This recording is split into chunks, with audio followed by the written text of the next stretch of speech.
First, what you're going to want to do is try to take the Coke can and try to balance it on its edge. And as you let go, you'll soon see that doesn't work because the center of gravity is over the point at where it balances and it'll fall over. So this picture shows the center of gravity of the can at certain points, and the red dot represents where center of gravity is when the can is full or empty, and the blue dot shows what the combined center of gravity of the can plus the water in it is. So now what you do is you fill the can with about 1/3 of the way up, or about 100 milliliters, and if you spin it and pour out more or add a little bit more, you can see it fill balanced. So now that you have the water inside the can, you'll realize that it can stand on its own and it's very stable because the center of gravity is directly above that edge.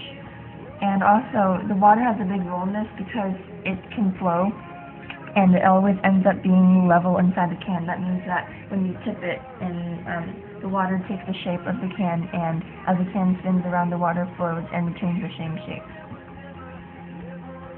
You realize that you can't do the same thing with, say, if the can was filled with ice instead, because then the center of gravity would be off balance and you would spin it.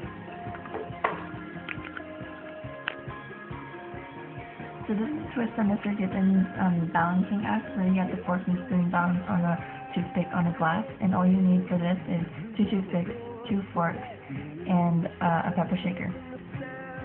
So now, you want to find the center of gravity of the fork first, and just try balancing it on your finger, and you'll find out that it's about right where my finger is pointing, right there. So now what you do is you take the salt shaker and the toothpick, and then you stick the toothpick inside one of the holes in the salt shaker, preferably one in the middle. It makes it easier that way. And then you take 2 forks and you wedge the heads together in order to make sure they're secure. And then you stick a toothpick in between, and now you do a balance test. So you'll see if you can balance the tip of the toothpick on your finger, like that. And then what you do is you transfer the whole thing onto the salt shaker, and then you'll see that the toothpick contraption balances on the toothpick in a 90-degree angle, because the center of gravity of the 2 forks in the toothpick is exactly where that toothpick's ending up, directly under it. So as long as you don't shift it too much, it will stay under there, and it's pretty stable, and you can even swirl it around a little bit.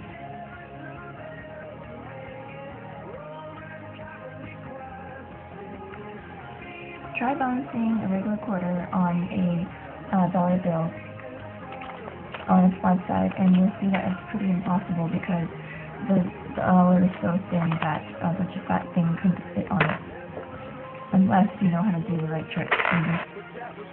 So now the trick to do is you have to fold and crease that solid fill so that you create this V shape to make it easier to balance the coin. And now once you get it balanced like that, slowly open up the dollar bill, and you'll realize that the coin will shift and it will keep staying there balanced on that thin little piece of paper, because center of gravity is exactly where it lies in the dollar bill, right in the middle of the coin, and it'll stay there unless you try shifting it.